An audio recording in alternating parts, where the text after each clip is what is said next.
Cinema Recall is available everywhere you find great podcasts. What the hell was that? It's our voice promo guy. Follow them on Facebook and Instagram under Cinema Recall Podcast and on Twitter at Cinema_Recall. Vern, can we afford to have a voiceover guy? We can't afford not to. He used to be a voice guy for movie trailers, but now he just follows me around and gives me movie trailer narration. That's really sad. What? Now we're giving him purpose in life. He now has a reason to go on. Check out past episodes at cinemarecall.net. Promise it's fun! I'm Bo Maddox. I'm Robert Ortegon. I'm Ashley Chancellor. I'm Sully, returning. And this is Collateral Cinema and the Jacked Up Review Podcast. Woo!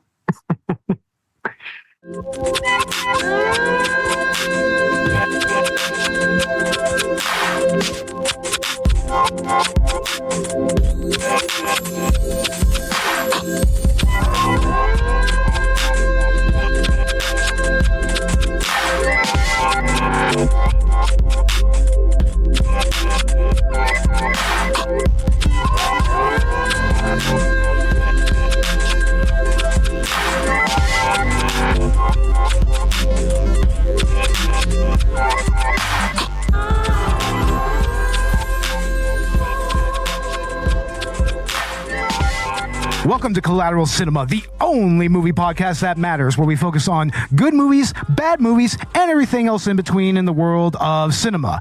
We are podcasting straight from somewhere in South Texas, and yes, my friends, we are a 420-friendly podcast. So whatever you have, be it dabs, blunts, bongs, or joints, smoke it if you've got it. And yes, my friends, as you heard in our name intro and everything, we have Sully from the Jacked Up Reviews podcast with us. How you doing, Sully? Always a delight. I promise. We were going to meet up at some expo very soon, guys. Whenever we have a chance to go to an expo or a con or something like that. We just got to find one worthy of our time. It can't just be just like, oh, great, VIP line. No thanks. Yeah, right.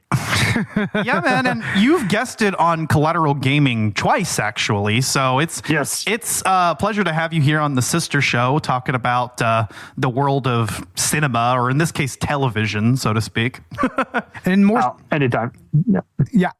And more specifically, the world of Adult Swim, which is something that we have done quite a few times on this podcast. But Robert is here with us, and this is going to be his first episode focusing on Adult Swim. So, Robert, what's your experience with Adult Swim and whatnot? Mostly Aqua Teen Hunger Force and what was it? Robot Chicken. Robot Chicken. Yeah, those were two really, really popular episodes. Love that stuff. I'm starting to remember again, you know? Oh, man. I mean, that classic era of Adult Swim is just so near and dear to me. I mean, it's such an essential part of me growing into my 20s and everything, and kind of actually becoming an adult. You know, more or less. I'm going to extend the same question to y'all, and we'll start with Sully. What's your experience with Adult Swim? Literally, right place, right time. Like, I saw this particular show, like when I was like a teen, like approaching, more like a preteen approaching teens, and I was just like, oh, I shouldn't technically be watching this, but this is okay to watch technically. It's like the most tame of the Adult Swim shows, and that I had to study what this animation style was. They call it Squigglevision. Squigglevision. And I'm just like, I see, and I confused it with the Flash animation, which coincidentally they use later on in the show, but I always thought these were one and the same. So that was cool to get that clarified. Now, this is mostly a copy and paste from Dr. Katz, Professional Therapist. Now, that was like 3 years before I started paying attention, so I missed that one. But funny enough, I thought it was more like Doria on... Yeah, like Daria? Daria on MTV, and I was like, that's not considered that, but I thought that was kind of, it was similar veins, coincidentally. It has that particular look. kind of like in the dialogue and everything, it's a very dialogue heavy show and whatnot. But as far as Adult Swim, what other shows do you have you experienced and have you watched and everything? And for Adult Swim, I was definitely of the Space Ghost era. Yes. And shortly after Harvey Birdman was there, and I have revisited that one recently when that was on Hulu, and that was kind of fun to just see how, now Hanna-Barbera recently did Mike Tyson murder mysteries, but I still love the whole, just they took established characters and kind of made it more of a PG-13 kind of version. And just hey, did more you get zany. that thing I sent you? Harvey Birdman. Woodcock. I love that shit. Which one? Oh, Harvey Birdman. Oh. Did you get that thing I sent you? Oh my God, yes. Or Peanut just being a total horn dog all the time, just like there's a reason he's the boss in Office Space. He just always asks these questions that you just don't want to answer. You're like, right. Can you do this? But yeah, man, well, what a bizarre channel! Like, and just the whole. It was kind of much like how on Nickelodeon becomes Teen Nick, and then becomes Nick at Night. It was weird to see channels. Most people had them divided up, but depending on your service. But for me, for bootleg cable, it was just like, it's by this in between time. This channel transforms to the schedule. So put the kids to bed, and everyone else, it's okay. But if I see something I don't like, change it. Yeah. I mean, Adult Swim can be kind of there's something for everyone type of thing. I mean, there's even more mainstream type of comedy there that kind of fills the more broader demographic. And then you have really niche shows like Xavier Renegade Angel or even something even deeper like Assy McGee, which is just, only Adult Swim. I mean, I even called it one time with my brother. I was like, I guarantee you this channel is going to make a show about a walking, talking asshole, and they literally did it. They literally made a show called Assy McGee, and it's literally a walking, talking asshole. And it's a old school cop show, so he's like a Billy Badass, like a Dirty Harry type cop. It's amazing, and he's literally just an ass with legs. Oh my word! God. Did you ever see Squidbillies? Only Adult Swim. Squidbillies. Ooh, yes. I cannot, in any coherent sense, describe what the hell that show is about. But the minute you watch it, you're going to be like, oh, man, I'm not sure what I'm more offended by. Just it's bizarre humor, it's lack of humor, or that it's just doing everything just zany. If you grew up in the boonies like we did, that show kind of cuts deep, Like, we live in Texas, it's not necessarily like Georgia, but it's a whole nother level of rural. So you're right. Like, I don't even know what the hell it's about, but I've seen some episodes and I'm like, oh man, this would probably just offend you just on its stupidity. And yet it's in the perfect place at 4. I always found it to be an interesting show. Always. Now I'm going to extend that same question to Ash. Ash, what's your overall experience with Adult Swim recently? Williams. Yeah. At least recently, like we talked about in the past, but have you really kind of recently checked out Adult Swim? Yeah, so actually, I didn't really get into Adult Swim until I was actually an adult. You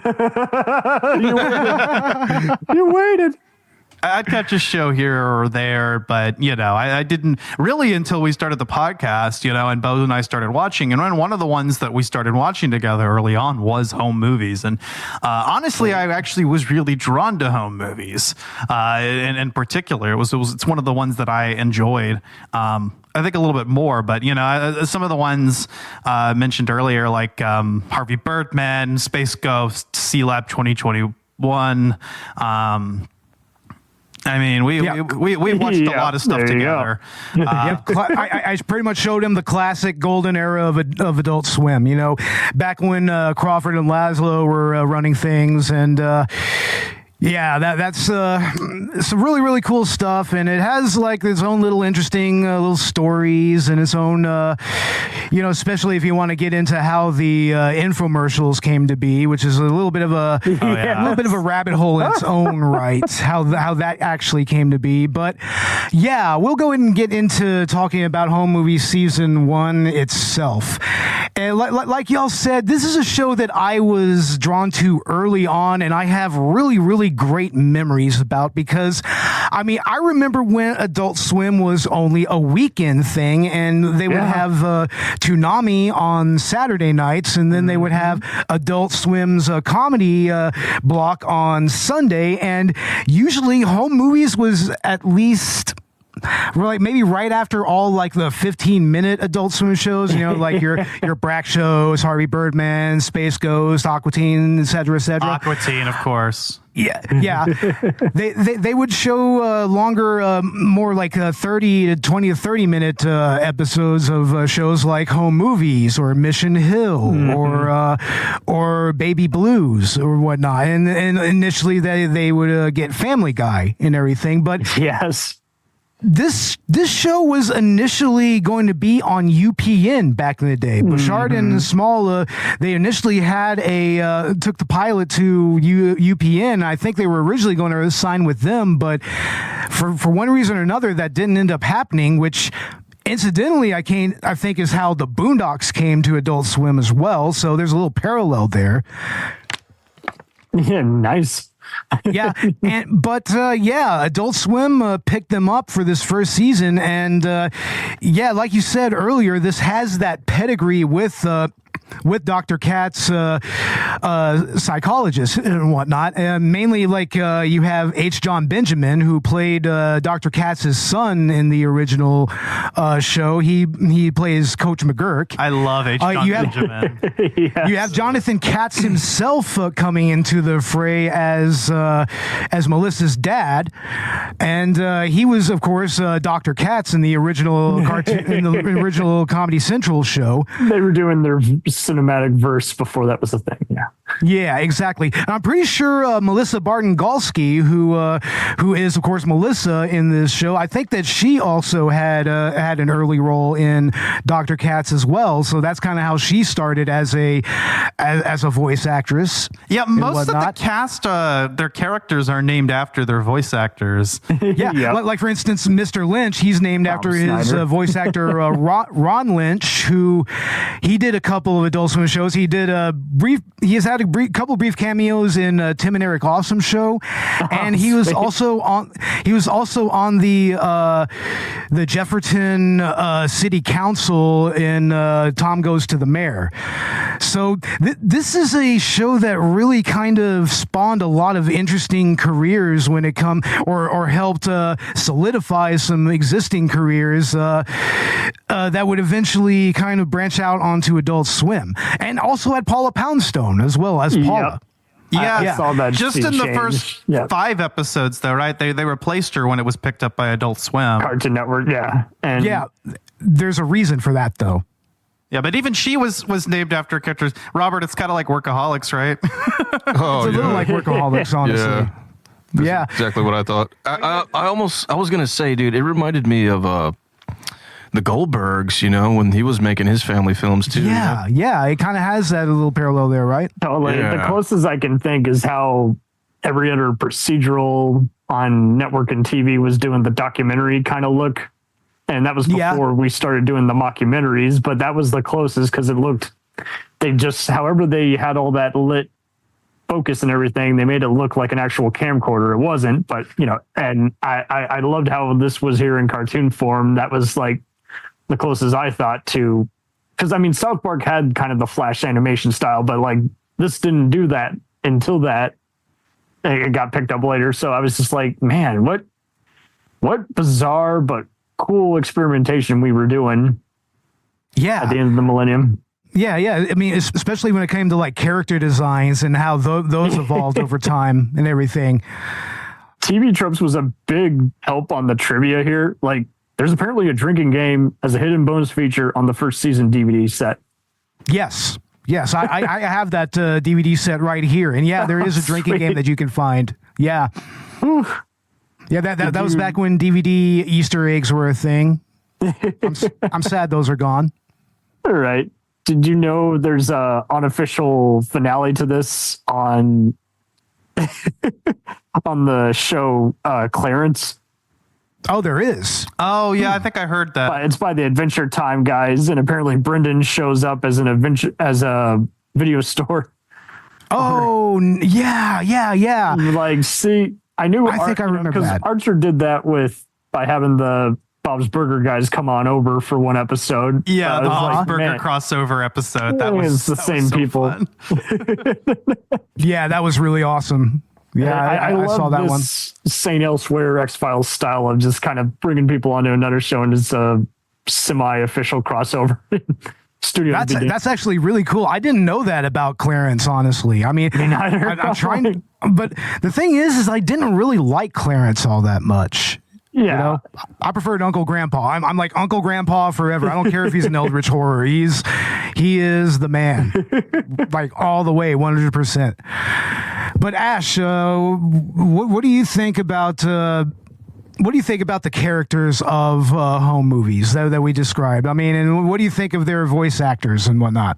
Oh, I mean, the characters are great. I mean, obviously you have Coach McGurk. I obviously can't say enough about H. John Benjamin. I mean, he just kills it. Jason. Yep. Mm-hmm. He's Coach McGurk. He's alternating as Walter and Perry, and he's also Jason. So that's right. Yep. I don't think I saw. When does the parrot get introduced? Because I thought that was later with the Gottfried voiced. Yeah. You don't really see Walter and Perry until like the second season. Really, like they're just kind of background characters in this particular series. Dude, but was that James Woods talking in there? James Woods? I don't think that James Woods was in there. No, it sounded like a James Woods type character talking. I was like, which one? I forgot though. It wasn't McGurk you were talking about. No, it's right? not McGurk. No, it's not McGurk or Ron Lynch. Like one of their friends that just kept talking, and I was like, dude, is that James Woods' voice? Oh, yeah. You know? But yeah, incidentally, I love Jason's character as well quite a bit. He's one of my favorites on the show, just because like every once in a while he'll say something that sounds just like really profound, and like, yes, or like he'll mention like a director or a movie or something, and it's just like, and usually when he makes a comment, you know, he's kind of right about it. He's like, you know, yeah, I feel like that's kind of a gimmick now. You know, I think it was he says about the fisheye lens or something. He's like, yeah, you know, he actually kind of has his ear on the heart of cinema a little bit there, and he actually is very perceptive, you know. But it's kind of funny how early on in this first season with Jason, they really made him gross for a little while, really gross. I mean, especially early on, like even scatological in a weird way. Yeah. Like he has lice, he has cradle cap, eczema. He apparently has bad bathroom hygiene. It's like the nurse is just like, you need to keep yourself clean because of all the open sores that you have. And thankfully, this is shit that was dropped early on, though. Right. I think even later on in this season, they kind of shied away from it a little bit. Mm-hmm. Yeah. Just freaking Jason, and of course the dynamic between Brendon and Paula, which is established like right away, is fantastic. I love their whole like parent-child relationship, the way that she just kind of talks to me like adult. She even says at one point, you know, sometimes I forget that you're a child. Exactly. And it's interesting that they continue that dynamic when the voice actresses are switched out. Like, of course, like we said, we had Paula Poundstone as Paula early on, but due to a scandal involving her adopted children, she had to dip out of that. And Janine Ditullio, she is actually Jane on Daria. She's Daria's best friend. And she actually comes in and does an excellent job as Paula. And I love how, you know, Brendon Small, he played well off of both voice actresses. He played off of them perfectly. I'll be honest, like at an ear's glance, like I don't even really tell the difference. It's honestly, Janine Ditullio did a great job of picking up the reins as Paula. Like she really helped solidify what the character became later on. Like right, yeah, and that too. You know, like she would go on to kind of really define how the character would be for most of the series. And another thing I like, you know, especially about this early season 1 is just how improvisational it is. Or I believe the majority of this was retroscripted. Which is where they, you know, kind of just let the actors kind of improvise a little bit, and then they would actually draw the animation after the fact around what they were talking about.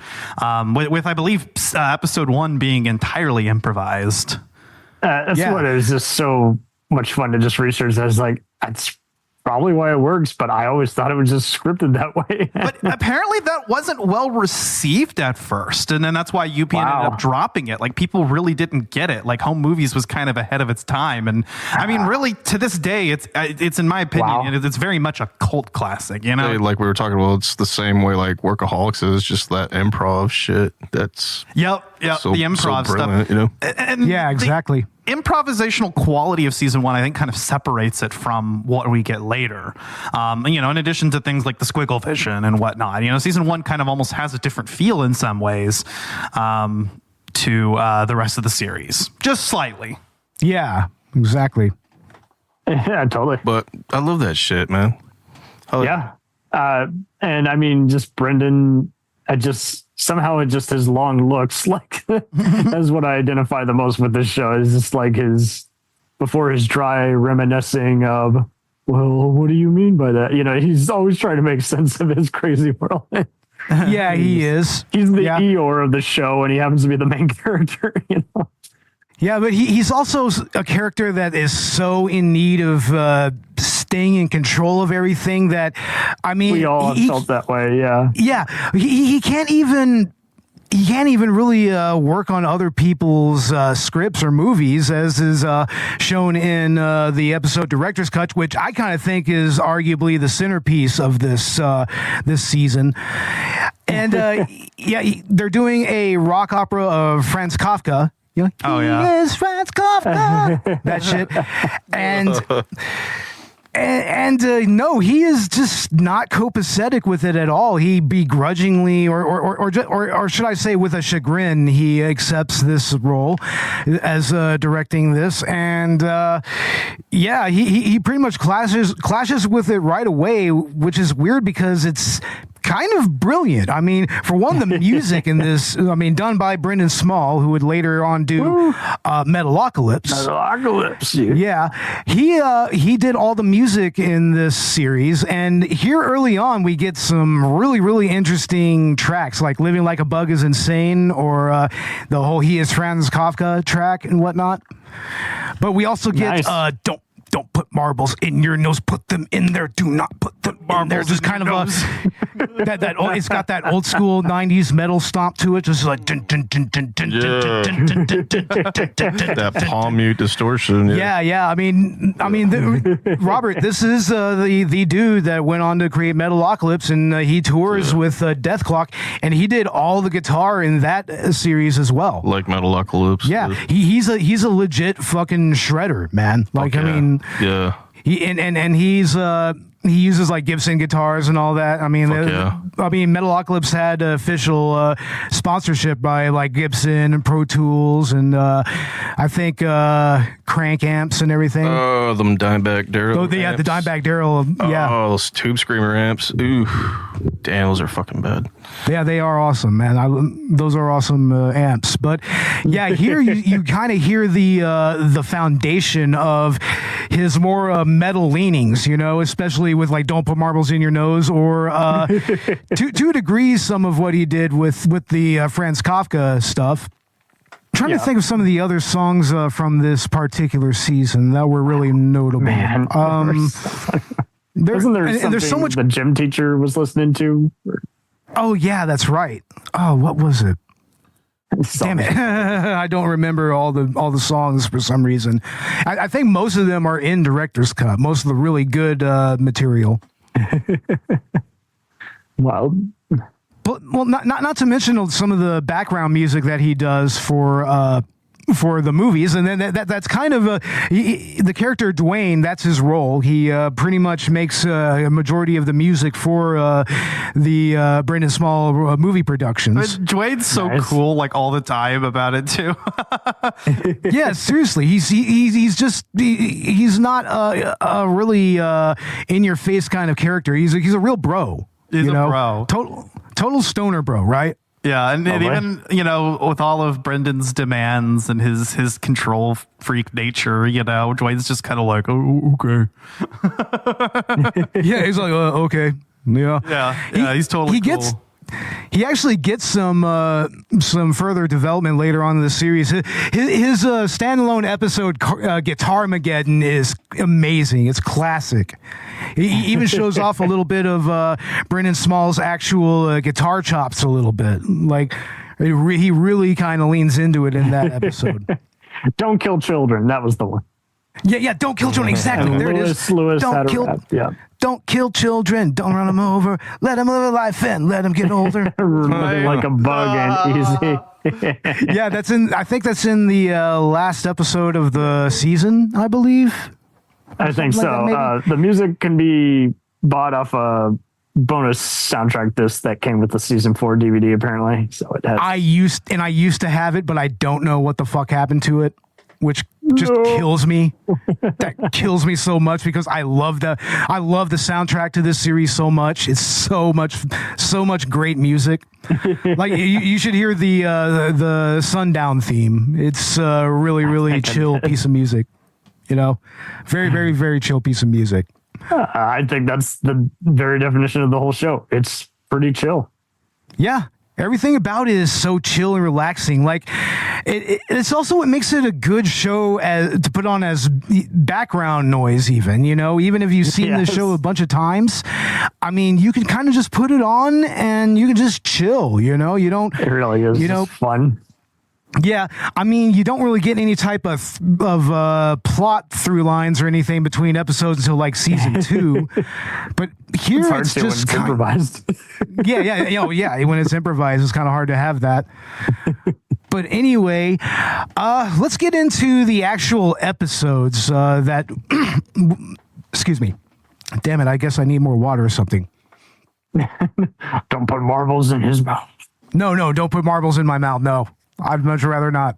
It's a director's cut. There's Art of the Sucker Punch, which is a fun episode on dealing with bullies. Ooh, Sucker Punch. You're talking about Zack Snyder's movie? Oh, no. Just the episode 3. Oh, okay. The Art of here the I am Sucker being Punch. Here I am being all dense and everything. God damn it. Well, anyway. Acting class episode. There's the school nurse episode. So many great episodes from this. Let's go ahead and let's go ahead and talk about like our favorite episodes here. We can just talk about like maybe 1 or 2 each. Yeah. I guess I'll go ahead and start. The aforementioned director's cut is fantastic for me. I don't know. It kind of feels like one big episode. Yeah, to me. I know that you said that in text messages earlier. Like, I mean, what kind of made it like that? Just well, I know I watched a few episodes with you, but when I came home at like 4 o'clock today, 3 o'clock, I just started watching them. And then, one right after another, like you're watching Trailer Park Boys or something. Mm-hmm, yeah. And, you're just going down. Yeah. Well, I can tell you, Robert, that in the second season on, it starts to gain a little more character. It gains its footing a little bit. It experiments with the actual movie, a little more with the movies that they do. Yeah. You'll start to see the film movies. Yeah, we'll talk about that here in a little bit. I watched that one dude. That's a whole other thing to get into.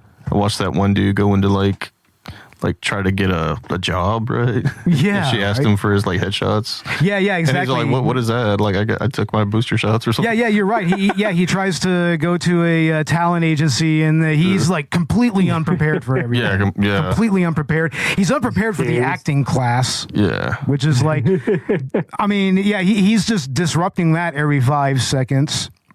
And it's because he's more of a director and a writer and everything, I mean, he goes, I got my school photos. Look.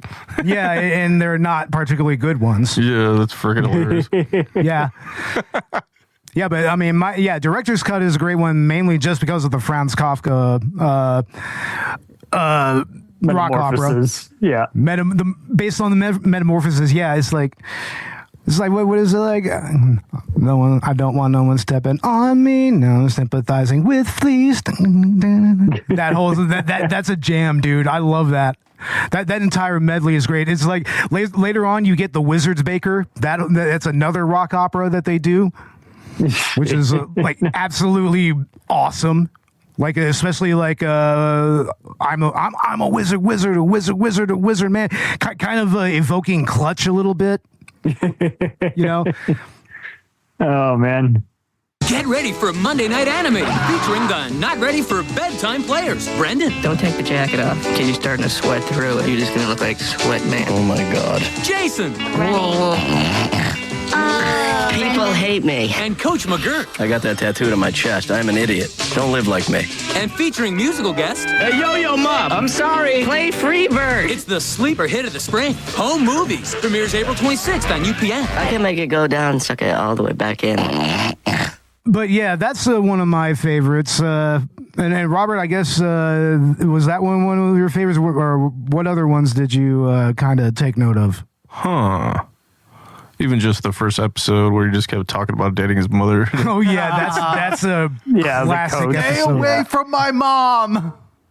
Yeah, exactly. And of course, you know, Melissa's so embarrassed about her dad whipping out about Eric whipping out the fucking violin and everything. Oh, yeah. It's like, hey, yo, ma. And honestly, that's a great establishing moment for Coach McGurk as well. Like, I mean, honestly, it's actually a great first episode because you get the gist of every single character. Everything that will plague the series, yeah. It's pretty much all right there and just distilled. I mean, I would argue that the first episode of Metalocalypse is kind of the same way. I mean, once you watch that, you know immediately what you're getting into here. Yeah. You know? Mm-hmm. No surprises, yeah.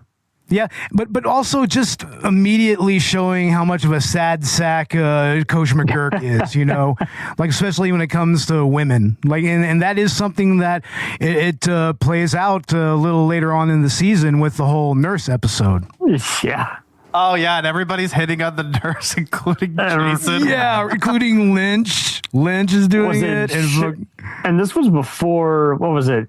Was it Sugar Ray that did the whole sexy nurse cover? No, that was Blink-182. That's what it was. So yeah. Was that around that same time? Yeah, it was roughly around the same time. Wow. I think after Sugar Ray released Floored, late 90s. Gotcha.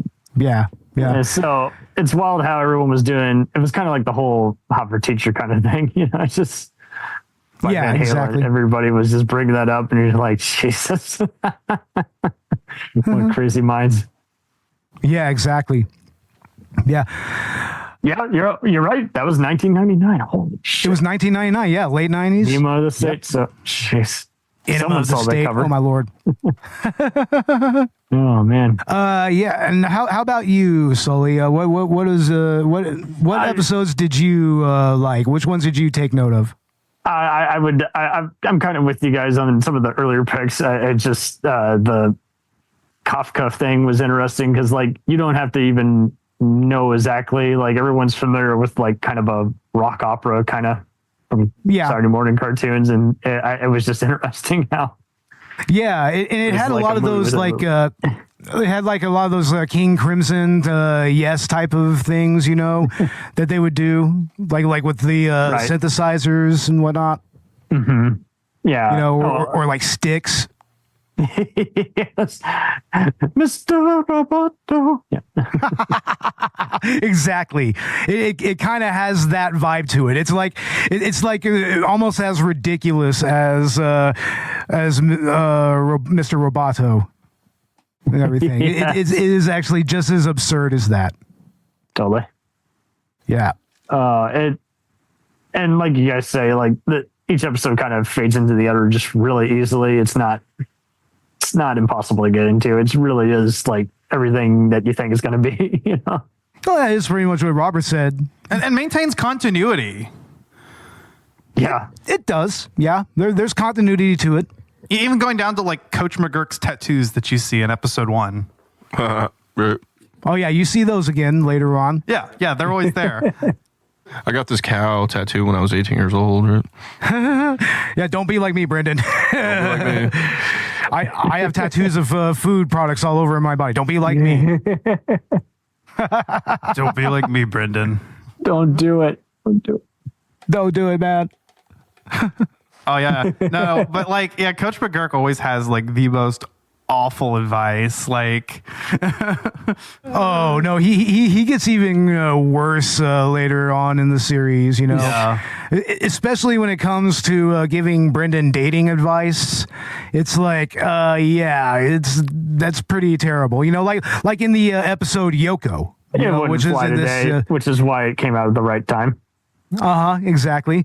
And that episode has, of course, it has Eugene Merman as Eugene, who would later go on to be Gene in Bob's Burgers. He plays the Russian guy. He's like, I've been Coach McGurk's canteen. Duh. It practically joke. Duh.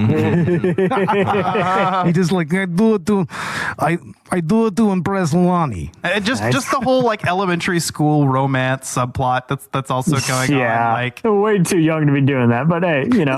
Seriously, I was doing the same thing at their age, so that very much rings home for me. No shit. That's exactly how it was back then. I'm sure it is. It was. But it's just weird how it's just like, man, in the 90s, man, we had our hormones just working earlier over time. Yeah, pretty much, man. But it's interesting how the cartoon, it doesn't feel over sexualized or anything. It's just showing just the weird oddities of life.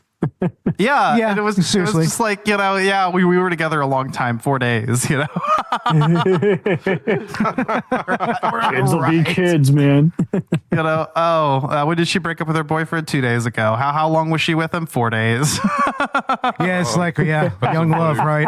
Young love. Man, that's how it was too. Like you'd like someone and you'd be their quote unquote boyfriend or girlfriend, but like you never did anything. You were basically just friends. Like you were too scared to even like kiss each other when you're that young. So it was just like, you know, you just hung out together, but then like one day she'd be like, no, I kind of want to get with so-and-so instead. And I'm betraying you. yeah, man. Like one day, you know, your elementary school girlfriend, you know, would just like break up with you and get with some other kid. And it was devastating, actually. I felt Brendon. Oh, wow. Oh man. I mean, you should, whenever you get to his, love interest subplot in the second season, it's like, oh wow, it even gets crazier from there. Oof, man! Like, and I've been there with him. Like the level that he gets to by that episode, where he's just like, I can fix this. I felt that, but not when I was his age. Yeah, that's where it starts to try to transcend, and it's like, oh wow, yeah, he is too young to be feeling that bad. Brendon is incredibly neurotic. I mean, even his adult, the adults around him, even they say that. They're just like, man, you're too young to be dealing with this. I mean, even in the first episode, Eric is just like, I mean, it's like, so what's bothering you and everything? You know, it's like, after telling him that he's too young, like, aren't you a little too young to be in a sandbox? So it's like, no, this is where I come to think. Yeah. You know, the thing with Brendon too is that in a lot of ways he's like wise beyond his years. I mean, he talks like an adult, but then in other times, you know, you realize, no, he is just a kid, you know? Oh yeah, definitely. Yeah. Nice. Like, you know, there's the episode where you know, Paula is just completely worried about finances, and then Brendon can see that the house is falling apart around him, and all he cares about is the fisheye lens, right? You know? Exactly. Yeah. And it's like, you know, that's where you're like, okay, yeah, no, he really is just, it's kind of like with Paula, you know, where you kind of forget that he's a kid for a minute sometimes. Exactly. Especially when you watch like his movies, their movies, you know, like, and I mean, the movies obviously that they make obviously have like issues, but you know, when you're watching it, you're like, kids wrote this? Three kids, right? Yeah. We may as well go ahead and get into the actual movies that they make here. I mean, the first one that you see in the first episode is the whole dark side of the law thing, you know, which is very much seems like a pretty typical kind of police procedural thriller and everything. Yeah, you know. Like, it's like Jason's gone bad. It's like, oh, wow. And then it's like they do a sequel, and it's like now Brendon's gone bad. Yep. And they're doing the music like do. Like, oh my God, it's just so adorable when you first see it. But then when you see some of the movies that they make later on, you know, like. Especially here, like, of course, you know, the aforementioned rock opera that they did. Yeah. Then Louie Louie, which is the other project that he wanted to do in that episode, Louis Pasteur and Louis Braille. In the same, what would happen if they meet each other? Oh, that was great. That whole exchange between them and everything. Yeah. I mean, I don't know. I think I liked Louie better than Franz Kafka. I'm with Brendon on this one. You think so? Concept, but I don't know. The Franz Kafka, just elevated all new heights with the music and everything. So in terms of execution, it's hard to top that. But conceptually, that's true. Conceptually, I vibed with the Louie movie. What do you think about the Louie Louie rap at the end of the end of their movie? Oh no, that is just golden. I mean that actually, now that you bring that up, I mean that almost does kind of reach the levels of the music that Twain writes for the Franz Kafka movie. Because I love all the little hip hop references they have to like Beastie Boys and to Public Enemy and like who else? I think Vanilla Ice once. It's hilarious. You know, something that they kind of repeat later on with Mr. Pants from the whole Starboy and Captain of Outer Space movie. Yeah, that was an interesting episode, but we won't get into that right now. What else what other movies did they do here that was really, really cool? Oh man. Let's see here. They did that one where it was like King Kong, they just kept shooting at him. Oh, that's right. Yeah, that was the one where Brendon was all anxious about public speaking and everything. Yeah. So he really, he really kind of freaked out a bit, and he made a movie about it. So I like when other characters start to dissect Brendon's films and like, oh, is this like, you know, part of his psyche, like manifesting? And even Brendon doesn't seem to be totally sure about that. You know, he's just like, no, you could interpret it that way. He's doing it very subconsciously. It's very subconscious. Very self-aware. Yeah. And then there's the movie that he shows to his acting class teacher that kind of gets him back on his side and everything, which is kind of like this I don't know, Robert. It kind of feels like something that wouldn't be out of place in like a Streetcar Named Desire type of movie or something like that. Oh yeah. Kind of feels like it has or Grapes of Wrath type of movie or something like that. Yeah, Dust Bowl epic. Dust Bowl and shit. Yeah, exactly. Yeah, it has that kind of feel to it. Yeah, you can learn a lot about classic films just by seeing them parodied in the cartoons we love. Oh, absolutely. I like the one he shows the judge, you know, where it's supposed to be an essay where he's talks about not, bicycling on the wrong side of the road, but he just ends up making a video essay on why he's not at fault. And, you know, and then we talked about it earlier, like, don't kill children. You know, what I love about that episode is at the beginning, it's a total homage to The Bicycle Thief, which is an old classic kind of film noir movie, I believe. Is that what they were doing? Because I could tell they were doing something. I was just like, oh, is this just kind of like over dramatic? But no, it's a reference. Someone watched Turner Classic Movies. Exactly. Someone watched TCM. Exactly. Man, that's great. Yeah, I mean, I feel like this show's a win. I think the reason it was going to pass on to every generation is it kind of gets all that neurotic energy mixed in with just straightforward absurdism, but not to where it has to. And it really, when everyone says I've never seen a show like that before, they're not kidding. Like it was just, you couldn't even call it really a mockumentary. I don't even think. It's just kind of it.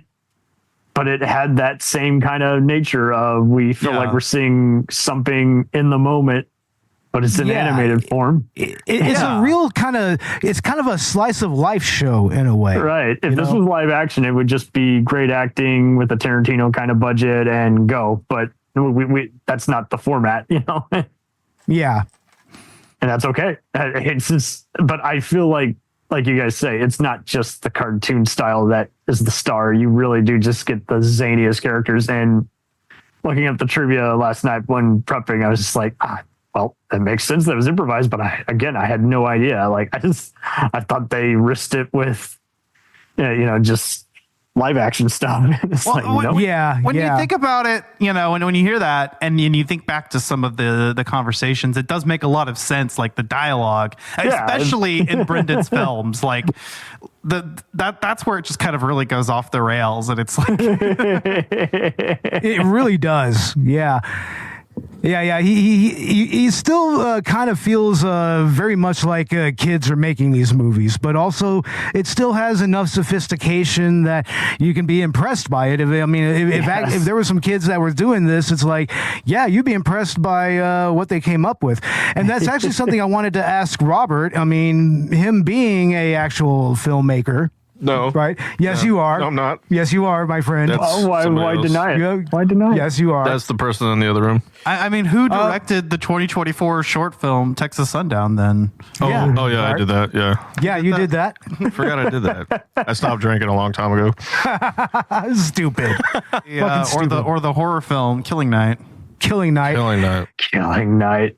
Yeah, what are your thoughts on how they showed them making these movies? It kind of, they actually go through like a table read and whatnot. It seems like they kind of go by, how you're supposed to make these types of films. Oh yeah, I think very they're much so. It just they get the fill. Uh-huh. Yeah, they're pretty much just like having fun, making home movies with their friends and becoming really good at it too. Like, about having fun. Exactly. Yeah. They even get an award for it. They get a local award in the season finale. Yeah. Then that episode's kind of interesting too, because we keep seeing these like flashes of the interview, which they end up using none of it. Yeah. and then Coach McGurk's anger management, like, man, that was so great. How like by the end of it, he was just holding it in and then he just shuts his car. He just tells the therapist, is like, man, you're really bad at this. You just piss people off. That's like, and of course the cliffhanger at the end, which doesn't even get resolved until like midway through season 2. Yeah, that's right. Yeah, the whole thing about Brendon's dad. We don't see him in this season, but we do see him in the next season, and you're kind of surprised by who he is in season 2. But we won't get into that right now. Yeah, and Louis C.K. was not missed. This. Oh yeah, no, he wasn't. Louis, before we found out he was a bastard. Yeah. Goddamn Louis C.K. God damn it. Why can't people behave, man? Stop ruining movies for us. I know, right? Jesus Christ. I mean, now we can't watch Kevin Spacey movies because he's a fucking creep. Oh, God. God damn it. But yeah, I guess that we can go ahead and start getting into our final thoughts about home movies and everything. And we'll go ahead and start with, let's go and start with Robert here. Yeah, it's a great series. And, I don't know. I'm probably going to go home and watch it again. I recommend trying to find some of the later seasons. And then try to pick up season 2, like you said, right? Yeah. Or I can just let you borrow season 2. I have it right over there, dude. I was watching season 1 and I just kept watching. Like I'm like most of the way through season 2 now. Like, I just keep putting it on because it's so good. And it's like I've watched all of this before, but nice. I just got through watching The Bear 2. Oh, nice. Which is streaming on Netflix or Hulu right now. It's fun seeing what ages well and what, for lack of a better word, like like you say, like you just go through a bunch of episodes. I'm doing that now with Larry Saunders. I'm like, I forget each episode is literally just 20 minutes. Next thing you know, you've just gone for 6 of them. Yeah. Hell yeah, man. Larry Saunders show. Damn. Great show. Old school. Yeah, we'll go ahead and go with you, Sully. What are your final thoughts on home movies? Definitely one of Adult Swim's best. And it is a shame that it's good because these shows survive, but it's just wild how many shows just switched networks, in the late 90s, early 2000s. You're like, how ungrateful do you got to be to just throw stuff away? And now that doesn't really seem to happen as much. So it is a total rarity because you see other people, they just throw it all away. They're just now the streaming's doing all the tax write-offs. I'm like, good grief, you're not going to get your money back. And seriously, you're just encouraging people to pirate or give it up because they'll just go into the cloud and browse the internet and find your show because you keep taking it down. Exactly. Yeah. I definitely think it's going to rank in top Adult Swim cartoons back when they did cartoons, and because I have all the endless reasons we've given tonight, but also because it really is very easy viewing. You can watch it with kids. You can also watch it for an adult audience. It's just it puts the Z in zany. It really is fun. Oh yeah. And you, Ash, how about your final thoughts? Ashley.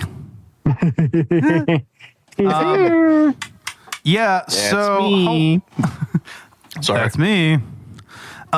Home movies. Honestly, one of my favorite Adult Swim shows. I think it's a hallmark of early Adult Swim, which is funny because it's relatively unknown. Like again, I mentioned before, this was pretty niche, but it's got some voices in it that you'll have heard at other things, not least of which, of course, H. John Benjamin and Brendon Small, and it's. I fucking love home movies, man. I can vibe to this. Bo, you mentioned earlier, this is something you can kind of just put on as background noise. That's very true.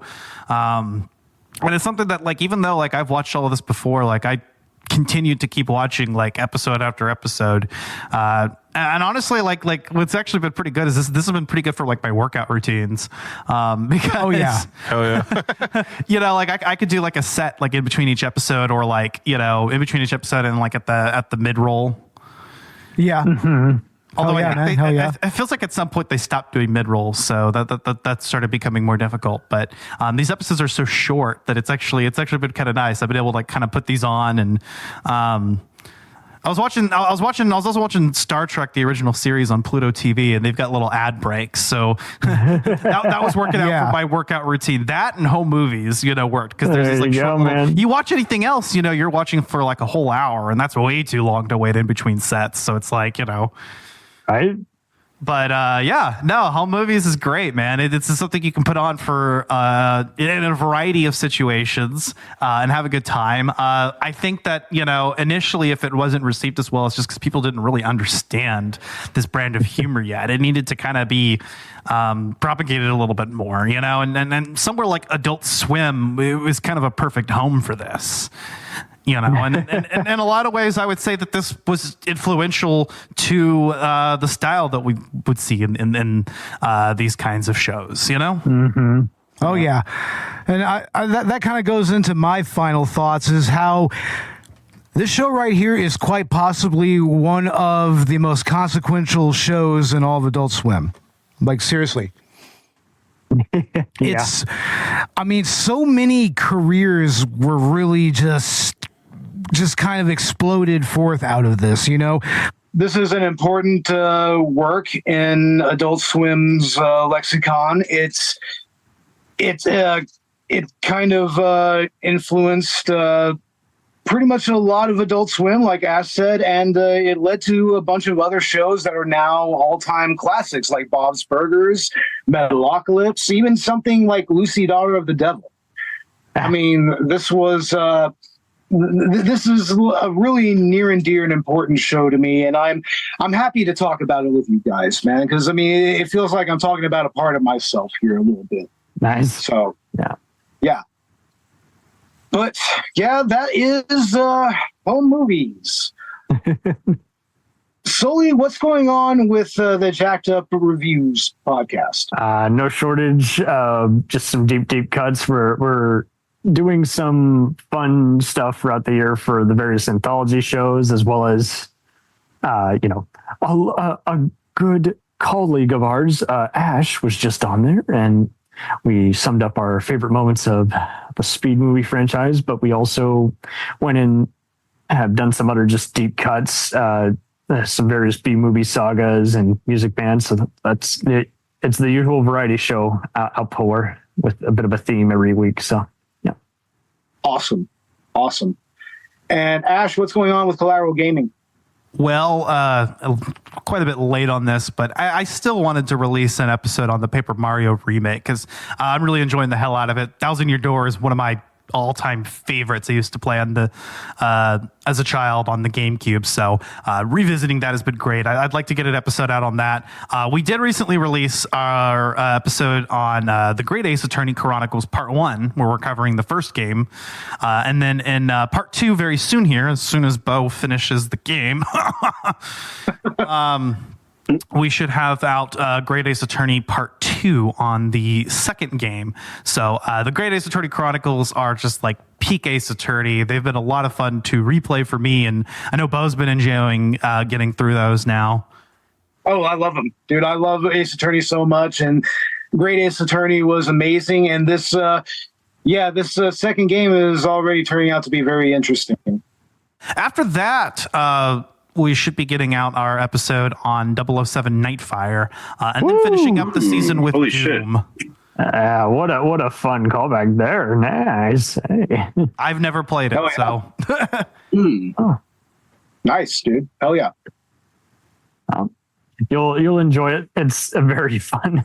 It's definitely an essential 007 game. But that's about it. You know, like I said, we'll be finishing up the season with Doom. I believe the original. I'll clarify that with Megan, my co-host, who suggested it. Not the Stallion. No. Damn. But that's pretty much it as far as Collateral Gaming is concerned. I mean, with both Collateral Gaming and Collateral Cinema, we're starting to plan our next seasons here. So. Oh yeah. Yeah, we will be getting our next season together here very soon. And we should be getting our anniversary episode done here as well very soon. So, yeah, look for that, everybody. Takashi Miike. Ooh, Takashi Miike. Yep. Happiness of the Katakuris. Takashi Miike. That's our Miike-versary. Nice. So, yeah, look for that. And, look for us on all the socials. We'll have all those in our show notes. Check us out on TeePublic. We'll have our affiliate link in the show notes as well. You can browse our selection of T-shirts, of tapestries, phone cases, hats, mugs, everything. You can use our affiliate link there. You can find us on Buy Me a Coffee, on Patreon, and unfortunately not on our Podbean Patreon right now because that's now behind a paywall. Podbean, god damn it. But we do have our Podbean affiliate link as well. So if you're starting a podcast on your own, sign up through that link with Podbean, and you won't get the Podbean patron apparently, but you'll get 1 month of free podcast hosting. So yeah, check that out. And anything else, guys? Keep partying. Hell yeah. Oh yeah. Hell yeah, man. Well, all right. With all that said, I'm Bo Maddox. I'm Robert Ortegon. I'm Ashley Chancellor. I'm Sully. You just got solidified. Oh yeah. And this is Collateral Cinema. Laters.